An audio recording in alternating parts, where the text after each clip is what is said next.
Hi hello ನಮಸ್ಕಾರ ನನ್ನ ಎಲ್ಲ ಯೂಟ್ಯೂಬ್ ಫ್ಯಾನ್ಗೆ welcome back to my channel. ನಾನಿವತ್ತು ಇಲ್ಲಿ ಮತ್ತೆ ಕುಕ್ಕಿಂಗ್ ವಿಡಿಯೋನೇ ಶೇರ್ ಮಾಡ್ತಾ ಇದ್ದೀನಿ. ರೆಗ್ಯುಲರಾಗಿ ಸಾಂಬಾರು ತಿನ್ನೋಕ್ಕಿಂತ ಡಿಫ್ರೆಂಟಾಗಿ ಸಾಂಬಾರು ತಿನ್ನೋದು ಚೆನ್ನಾಗಿರುತ್ತೆ. ಹಾಗಾಗಿ ನಾನಿಲ್ಲಿ ಟೊಮೊಟೊ ಉಪ್ಸಾರು ಅಂತ ಅಂದ್ಬಿಟ್ಟು ನನಗೆ ಹೊಸದನ್ನ ಟ್ರೈ ಮಾಡೋದು ಸಖತ್ ಇಷ್ಟ. ಹಾಗಾಗಿ ಈ ಸಾಂಬಾರನ್ನು ಯಾವಾಗಲೂ ನೋಡ್ತಾ ಇದ್ದೆ, ಟ್ರೈ ಮಾಡೋಣ ಇವತ್ತು ಅಂತ ಟ್ರೈ ಮಾಡ್ತಾ ಇದ್ದೀನಿ. ಹೇಗೆ ಮಾಡೋದು ಏನೆಲ್ಲ ಬೇಕು ನೋಡೋಣ ಬನ್ನಿ. ನಾನಿಲ್ಲಿ ಫಸ್ಟು ಒಂದು ಪಾತ್ರೆಯಲ್ಲಿ ನೀರನ್ನು ತೊಗೊಂಡು 2 ಟೊಮೊಟೊ, ಒಂದು 5-6 ಒಣಮೆಣ್ಸಿನ್ಕಾಯಿನ ತೊಗೊಂಡು ನೀಟಾಗಿ ಬೇಯಿಸ್ಕೊತಾ ಇದ್ದೀನಿ. ಇದು ಬೆಂದಾದಮೇಲೆ ಈ ಕಡೆ ನಾನು ಗ್ಯಾಸ್ ಮೇಲೆ ಒಂದು ಪುಟಾಣಿ ಈರುಳ್ಳಿ ಹಾಗೆ ಒಂದು ಬೆಳ್ಳುಳ್ಳಿನ ಸುಟ್ಕೋತಾ ಇದ್ದೀನಿ. ಸುಡೋದ್ರಿಂದ ಫ್ಲೇವರು ಚೆನ್ನಾಗಿರುತ್ತೆ, ಟೇಸ್ಟು ಕೂಡ ತುಂಬ ಡಿಫ್ರೆಂಟಾಗಿ ಬರುತ್ತೆ. ಹಾಗಾಗಿ ಈಗ ನಾನು ಮಿಕ್ಸಿ ಜಾರಿಗೆ ಇಲ್ಲಿ ನಾವೇನು ಸುಟ್ಟಿಟ್ಕೊಂಡಿದ್ವಲ್ಲ ಈರುಳ್ಳಿ ಮತ್ತು ಬೆಳ್ಳುಳ್ಳಿನ ಹಾಕ್ಕೋತಾ ಇದ್ದೀನಿ.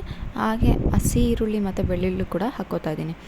ಸೇಮ್ ಒಂದು 4-5 ಎಸ್ಲು ಬೆಳ್ಳುಳ್ಳಿ, ಒಂದು ಸಣ್ಣ ಈರುಳ್ಳಿನ ಹಾಕ್ಕೊಂಡಿದ್ದೀನಿ. ಹಾಗೆ ಒಂದು 2 ಟೇಬಲ್ ಸ್ಪೂನ್ ಆಫ್ ಕೊಬ್ಬರಿನ ಹಾಕ್ಕೊಂಡಿದ್ದೀನಿ. 1 ಸ್ಪೂನ್ ಜೀರಿಗೆ, ಉಪ್ಪು ಮತ್ತು ನಾನಿಲ್ಲಿ ಟೊಮೊಟೊ ಮತ್ತು ಒಣಮೆಣ್ಸಿನ್ಕಾಯಿ ಬೇಯಿಸ್ಕೊಂಡಿದ್ನಲ್ಲ ಅದನ್ನು ಹಾಕ್ಕೊಂಡಿದ್ದೀನಿ.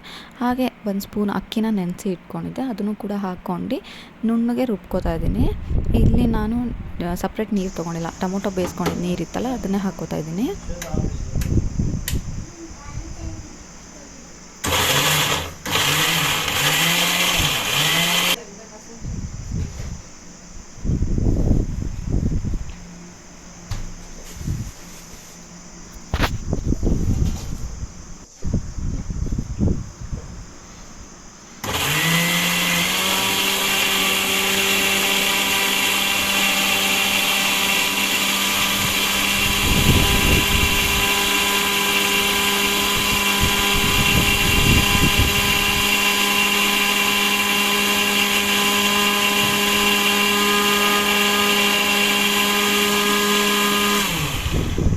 ಇಲ್ಲಿ ಪೇಸ್ಟ್ ರೆಡಿಯಾಗಿದೆ, ಫುಲ್ಲು ಫೈನ್ ಪೇಸ್ಟ್ನ ಮಾಡ್ಕೊಂಡಿದ್ದೀನಿ. ನೀವು ನೋಡ್ತಾ ಇರ್ಬೋದು, ಸ್ವಲ್ಪ ನೀರು ಜಾಸ್ತಿ ಹಾಕ್ಕೊಂಡಿದ್ರೆ ಚಲ್ಬಿಟ್ಟಿದೆ, ಸಾರಿ ಫಾರ್ ದಟ್. ಈಗ ಏನು ನಾವು ಮಿಕ್ಸಿ ಮಾಡ್ಕೊಂಡಲ್ಲ ಅದು ಎತ್ತಿಟ್ಕೊಂಡಿದ್ದೀನಿ.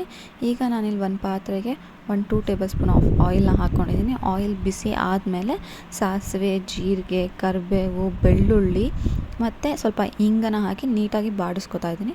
ಇದೆಲ್ಲ ಬಾಡಿಸಾದ್ಮೇಲೆ ಮತ್ತೆ ಒಂದು ಪುಟಾಣಿ ಈರುಳ್ಳಿನ ಸಣ್ಣದಾಗಿ ಹೆಚ್ಚಿಟ್ಕೊಂಡಿದ್ದೀನಿ. ಅದನ್ನು ನೀವು ಫುಲ್ ಫ್ರೈ ಮಾಡೋದು ಬೇಡ, ಒಂದು ಮುಕ್ಕಾಲು ಫ್ರೈ ಆದರೆ ಸಾಕು, ಟೇಸ್ಟ್ ತುಂಬ ಚೆನ್ನಾಗಿರುತ್ತೆ. ಇದು ಒಂಥರ ತುಂಬ ಸಾಫ್ಟು ಅಲ್ಲ, ತುಂಬ ಕ್ರಂಚಿನೂ ಅಲ್ಲ ಅನ್ನೋ ಥರ ಇರುತ್ತೆ. ಹಾಗಾಗಿ ಇದೆಲ್ಲ ಆದಮೇಲೆ ನಾವು ಏನು ಮಿಕ್ಸಿ ಮಾಡ್ಕೊಂಡಿದ್ವಲ್ಲ ಅದನ್ನು ಹಾಕ್ಕೊಂಡಿದ್ದೀನಿ. ಆ ಪೇಸ್ಟನ್ನು ಹಾಕ್ಕೊಂಡು ನಿಮಗೆ ಯಾವ ಕನ್ಸಿಸ್ಟೆನ್ಸಿ ಸಾಂಬಾರು ಬೇಕು ಅಂದರೆ ಒಬ್ಬೊಬ್ರಿಗೆ ಗಟ್ಟಿಗೆ ಬೇಕಿರುತ್ತೆ, ಒಬ್ರಿಗೆ ತೆಳ್ಳಗೆ ಬೇಕಿರುತ್ತೆ, ಆ ಕನ್ಸಿಸ್ಟೆನ್ಸಿಗೆ ನೀರನ್ನು ನೋಡಿಕೊಂಡೆ ಆ್ಯಡ್ ಮಾಡ್ಕೋಬೇಕಾಗತ್ತೆ. ಉಪ್ಪನ್ನು ಕೂಡ ನಿಮಗೆ ನೋಡಿಕೊಂಡೆ ಆ್ಯಡ್ ಮಾಡ್ಕೊಳ್ಳಿ. ಮತ್ತು ಇದು ಒಂದು ಕುದಿ ಬಂದರೆ ಆಯಿತು. ತುಂಬ ಈಸಿಯಾಗಿ ತುಂಬ ಬೇಗ ಆಗುತ್ತೆ ಈ ಸಾಂಬಾರು, ತುಂಬ ಟೇಸ್ಟಿಯಾಗಿರುತ್ತೆ. ಮುದ್ದೆ ಜೊತೆನೂ ತಿನ್ಬೋದು, ರೈಸ್ ಜೊತೆನೂ ತಿನ್ಬೋದು. ಒಂದು ವೆರೈಟಿ ಆಫ್ ಸಾಂಬಾರಿದು. ನಿಮಗೆಲ್ಲ ಇಷ್ಟ ಆಗಿದೆ ಅಂತ ಅಂದ್ಕೊತೀನಿ. ನೀವು ಕೂಡ ಟ್ರೈ ಮಾಡಿ ಹೇಗಿತ್ತು ಅಂತ ಕಮೆಂಟ್ ಮೂಲಕ ತಿಳಿಸಿ. ನನ್ನ ಚಾನಲ್ನ ಸಬ್ಸ್ಕ್ರೈಬ್ ಮಾಡಿ. Thank you for watching.